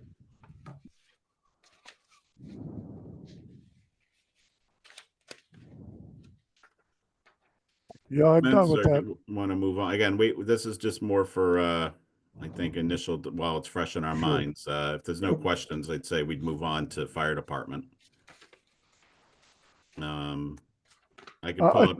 I could. Oh, sorry. You go.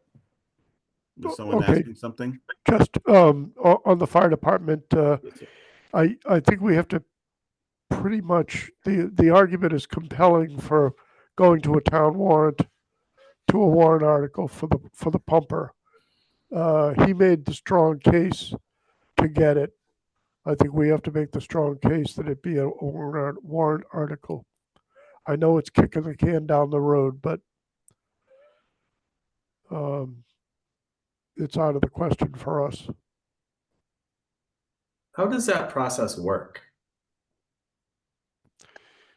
But to get on a warrant, to be a warrant, it has to go through town hall, I believe. So a department can request for it to be added as a warrant to a certain, like the warrant just opened last week, and you have a certain period of time. Like you can have citizens put in a request, but I think when it comes to town departments, Joe, do you put in when you have a request, do you submit to Steve, or how do you get a warrant how do you get like an article for DPW on the warrant? Yeah, so what we'll do is anything that doesn't fit here, right? And I think, what you guys are saying, the pumper would essentially eat up about 50% of the allowance. So department head, like I would write a letter to Steve or to the town council via Steve, requesting, whatever it is I might be looking for. I tend to have, a handful of them every year. And then they debate that much like this, whether or not to include that in the warrant or not and move it forward. Should they vote in the affirmative, that ends up on the schedule for town meeting. In past, the fire engine would be its own separate article. So they'd stand up and ask town meeting, to support purchasing the fire engine. The hands would go up, the vote would be counted, and the yay or nay would decide how to do that. So does the town council have a role in this? Am I missing something? Everything. So they set the warrant. So they would approve everything that makes it to the warrant. So it goes from town council to town manager to excuse me, town lawyer to town manager to town council. Well, yeah, they'd all see it at the same time. So anything that's outside of this, so if that fire truck went that route, they would send something to Steve requesting it. And then they would have a conversation very similar to this at the town council level. Okay. And they would vote to either move it forward or not. Similar to what Phil will go through and Frank has done, for years before. This group wraps up everything. You present a package to the town council. They kind of take a look at it, review it, ask some questions if they have them, and then, generally they move that along too. So that's typically how that works there. And on the financial side of it, I just want to comment that, the fire engine is still going to come out of the same pool of money. It's not, it comes out of the tax dollars. It comes out of, if they wanted to defer some of its costs using free cash, like all of those pools of money, it's still what's available for us to pay for everything, operating and this capital budget. But I think generally the way that they're operating it is with Wakefield, we do a capital budget and it's one article. We're not putting each item individually on the warrant. Burlington, we name every single capital item we're buying on the warrant individually, and the town meeting votes on each and every single one of those. This is more like this is the list. It comes out to 2 million in total. Everything's on there. This is what capital planning suggests with a pool of like $2 million we think fits in a budget. That this is what we're going to use that to buy it for. And we vote that whole thing collectively up or down, unless somebody wants to hold a particular item within it. Like if they want to amend the article. This just pushes the question out of, we don't have room in what you're telling us we have money for, but if you think there's room in the budget, like the bigger, grander scheme budget, to ask for a fire engine and have town meeting vote on that separately is up to them. Or if they wanted to say, no, put it on capital's list and we'll give you 1.3 million more, like to just like fit in under that one warrant article.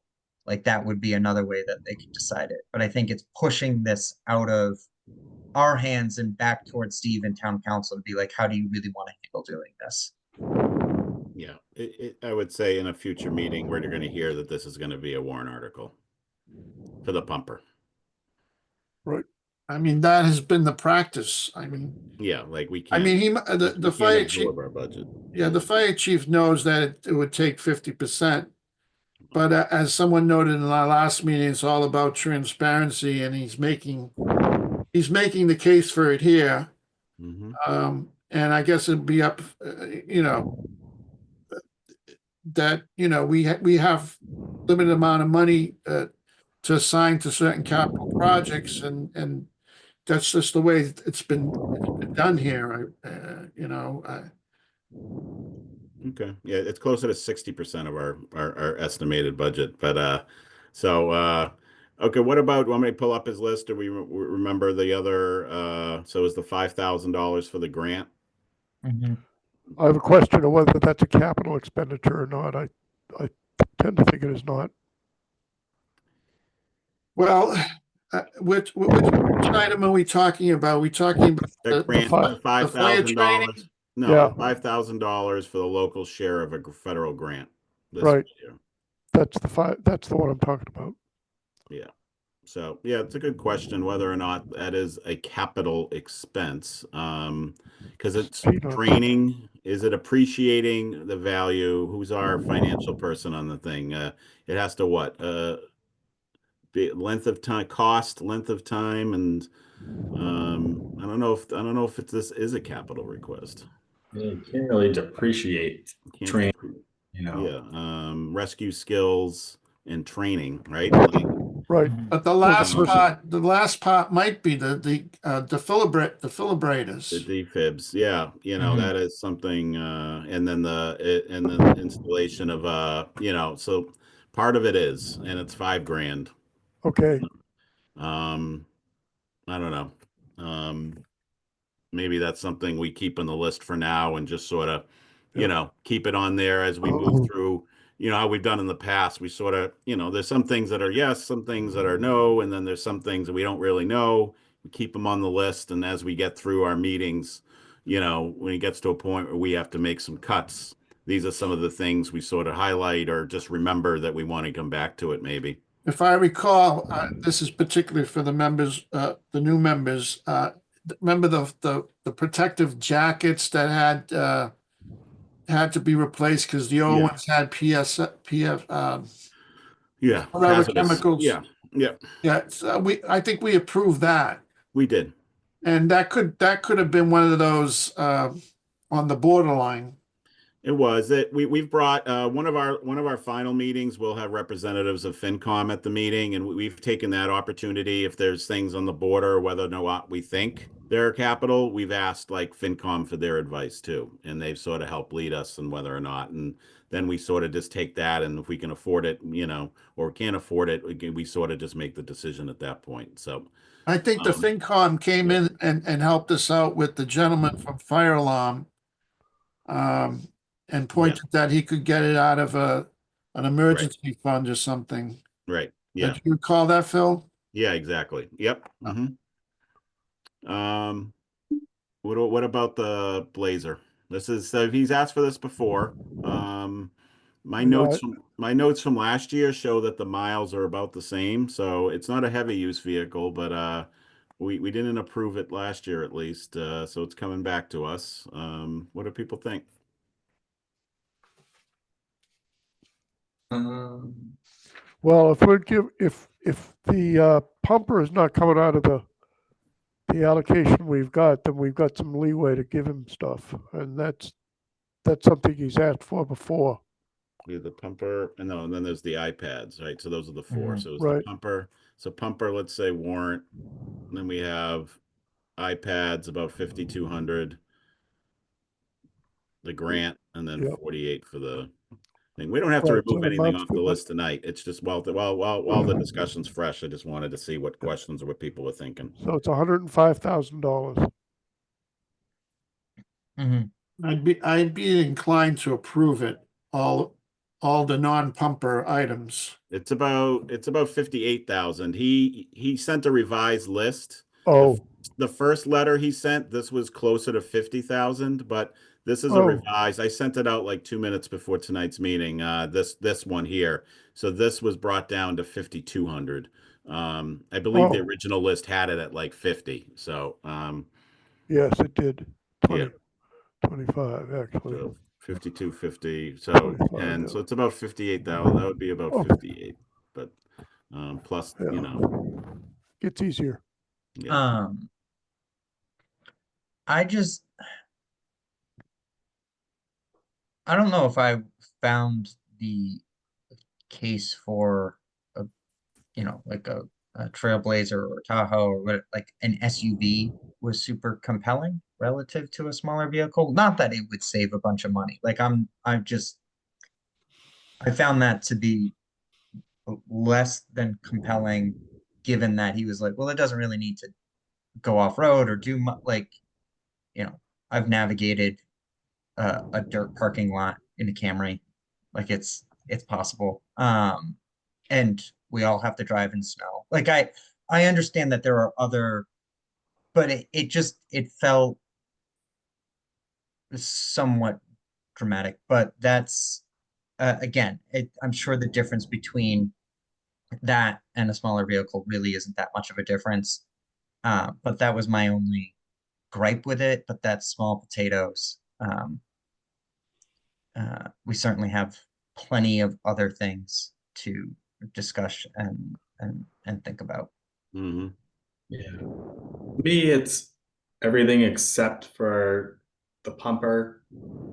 It's to about, 3% of our budget, which is not a lot, but on the other hand, it's for the command car, if mileage is only 76,000 and it's similar to last year, it's a non-emergency vehicle, I believe. I don't know if it's how essential it is for this year. So I kind of have a similar thought with that. Yeah. Yeah, and I would concur as well. I think, the two 5,000 entries, I have no problem with. I'm still trying to get a feel of, it looks like we have what, 8 million, right? So I guess overall we got to kind of whittle down. So, Yeah. yeah, I also don't think that the Blazers need it as well. I guess if we find we have 48,000 left, then maybe we can go back and approve it. I would say definitely the 10,000. And then I think the Blazers are nice to have. I don't think it's a need to have. Yeah. That up here. So we can, sort of, Joe, you're our dutiful scribe. You're taking notes on all this? I'm marking up this one on my computer, but are you taking, how do you usually update these lists? I forget. I am. So one of the things that I'll do between now and the next meeting, if anything changes, if any of the department heads say, hey, my price dropped, my price increased, I'll highlight it on this list and send it back out probably through you, Phil. The other thing I'll do too is as we're doing this live, I'm marking it and putting notes in it. And then, like, for instance, if consensus is let's remove something, let's shift the fire engine to a warrant article, let's do whatever, I'll change that column E to a 0 with a note in it, just like Phil did. And then it'll kind of like, I'm constantly running the ledger of the balance sheet so we can see it live. I guess with the advent of Zoom, that made that really easy to accomplish versus when we were in person. So any strong feelings about the command car, folks? I think we've had a couple, Tracy or anyone else that hasn't spoken. Like, do you have any thoughts about? I'm on the fence about it, but interested in what you all are thinking. Again, we don't have to make a decision tonight, but anything, if we know we're a no, it's good to get it out there and get it off the list sooner than later. I'm okay with it. I think, yeah, I'm on the fence a little bit too, but I was going to kind of wait to see where we ended up to see where we were at the bottom line. Yeah. Yeah, I think for me, like, if the price of a command car and, well, I guess a cruiser would be probably about twice as much when you consider all the extra things that are being put into it. But just speaking relatively, it feels like to me, cruiser is much more, police cruiser is much more essential in this case. That's just my opinion. Okay. So what do you think, folks? We getting rid of it? Or you want to just keep it sort of maybe for now? Yeah, I mean, I don't know if we're doing color coding. I'd kind of give it a yellow if I was gonna go yellow too, Shane. I was gonna go yellow. I'm going traffic lights here. Yeah. And then for the 5 and 5, Green. wherever the 5 and 5 is, oh, here it is. we give them a green. I'm okay with those. The computer seems like a no-brainer. I'm surprised we're not there already. To hear we're one of the last towns without it, sort of I think the return is stronger, given that Joe says that he can integrate TPW's system. So that might be a good investment. Yeah, the fact that my kids have more iPads than our fire department means we probably should be approving this. Yeah, so that's true. So one of the things I'll be able to do is share that directly to them so they can see anything I have. Yeah, and the grant, I guess, keep it on unless someone tells us it's no, but there's some good things on there. It's just getting late, so I'm moving forward just for the sake of time, folks, trying to be conscious of people's life here. Okay, so library, she was pretty clear, right? Like, this is what she's looking for. You know, anything else we can give her? She sounds great, but like she couldn't have said it enough times that this is what she's looking for. I have a basic question. What is a rooftop unit? I mean, is that part of the HVAC system? Yeah, makeup air and heat. And how is that different than a chiller? I mean, I'm Chiller sorry. specifically for cooling the air, so in the building. So it's a separate mechanical unit, separate system, and does not provide heat, whereas the RTUs are just heat or fresh air makeup. I hear you. Okay, I think that because she's quite careful on costs and is very considerate of our role here in the tough choices, I say we give her the chiller. I mean, unless has she shopped around is this the best estimate? I mean, My experience at the library is no offense to Joe Conway or any other departments, but she comes one of the more prepared departments that come with us in terms of having backup information and having researched it. So she said she did get a quote. Sounded a little aged. I don't know if this includes the engineering, and they're hoping, I guess, to use whatever structure is underneath the existing chiller for the new one. So, I don't know what happens if they hit change orders like that, Joe. Because it all come out of the library budget, right? Like this doesn't come out of. Well, it's coming out of the town if we approve it this way. But if we approve 150 and for some reason the project comes in at 180. Like, where would that extra 30 come from? Yeah, you'd have to make it up with what you have available to you through your operation. Or Yeah. you'd have to go for like an emergency authorization or something along those routes. Yeah. What I'll end up doing too is I have to catch up with her anyway about the stairs for some of the grant paperwork that came in. Knowing that I have some things listed in here, HVAC related, I'll probably ask her who she's using, and then see if maybe who she's using can quote me, or who I might end up using hypothetically could take a look at her stuff and see if you could pick up some economies of scale, through it that way. But we'll probably end up going over there to take a look at the cribbing and everything like that to make sure it's included in the scope. Those are generally priced with somebody's feet on the ground. Like we did them on the height. We did a lot of it during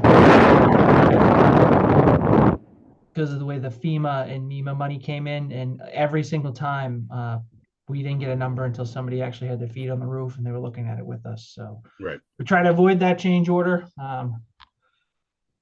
So far, so good. If I could just speak up for the RTUs, I will say this, that on the old roof, Joe pointed out that there would have to be some work done that before the roof was replaced in order to do that. So that's fine. The one on the new roof, keep in mind for both of these units, if one of them goes down, the library pretty much has to close if it's bad weather, because these are part of the climate control. So if it's winter and these things go down, it gets frigid in there. So there's almost no. This is not like a pumper where you could just substitute an older one or a squad car. There's only one. Don't we have 2 units or no? There's 2 units. I'm saying that either one of them, recognizing that on the old roof, that may have to be done later when the roof is replaced. On the new roof, I see that. I don't see why you would hesitate. My thought with it is to do, if you're doing the chiller, you should probably also be doing the other 2 units, at least on the new roof, as part of the one HVAC event. Because I also don't want to have to do the the second half of the library roof at 200 grand and another 160, 180 grand to do all 4 RTUs all in the same year. Because then we're talking 400, 500 grand. Like that's going to be such a huge ask as a total thing. So if we're talking about doing the roof stuff, then maybe we're splitting and doing chiller and the RTUs on the new the two on part, the new roof. Yeah. to just like help split the total cost of everything that needs to be done up there. And understandably, that probably means sacrificing everything else that she requested.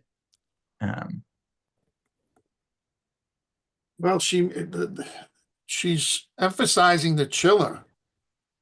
I mean, Yeah, I think that's a priority.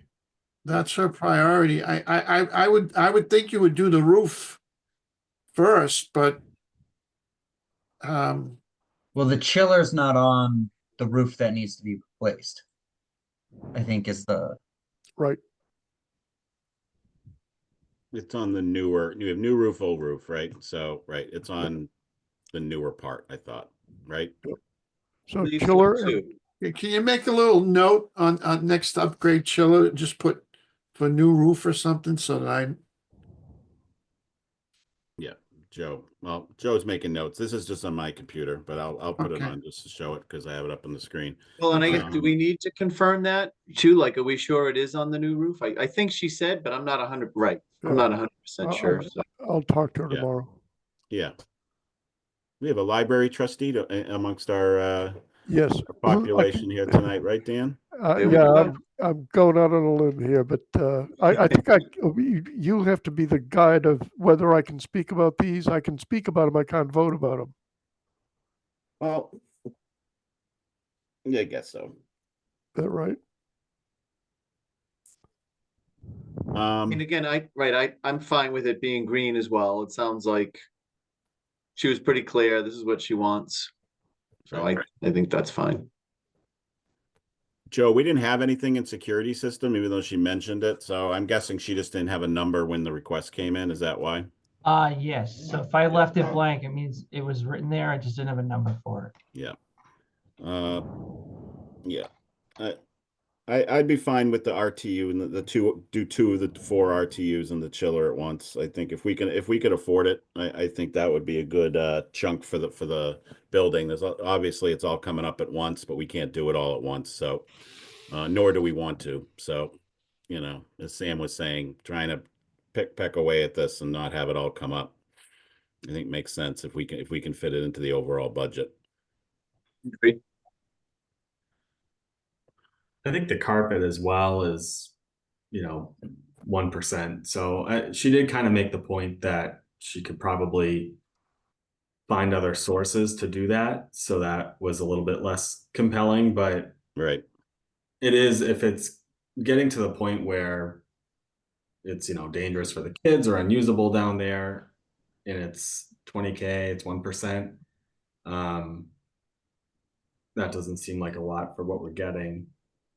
Although at the same time, if we're going to be approving 230K for the heating and cooling, I don't know what the odds are that maybe there's some savings with that project as well. Well, we could keep them on the list, Garrett. And again, as we get, we have a goal of 2.1. So it gets to a point where we're having, right now it seems plausible. So I'd say we keep it on, but it could be one of those, because I was thinking the same thing about plumbing too. Like that's one thing, we don't want leaks in a library, right? But like at the same time, like we, knowing when we get to the end of the meetings and we still have $3 million to cut, these are the things that sort of start coming up again. So no rush to remove it, but maybe remove the 2 old RTUs, make that a red. And a boiler On the old roof, you're saying, right? Yeah, the old roof and the boiler replacement, make that red. Yes, I agree. And then in terms of the new RTUs, are people okay making that a green at this point? Yes. Yes. Yeah. Yes.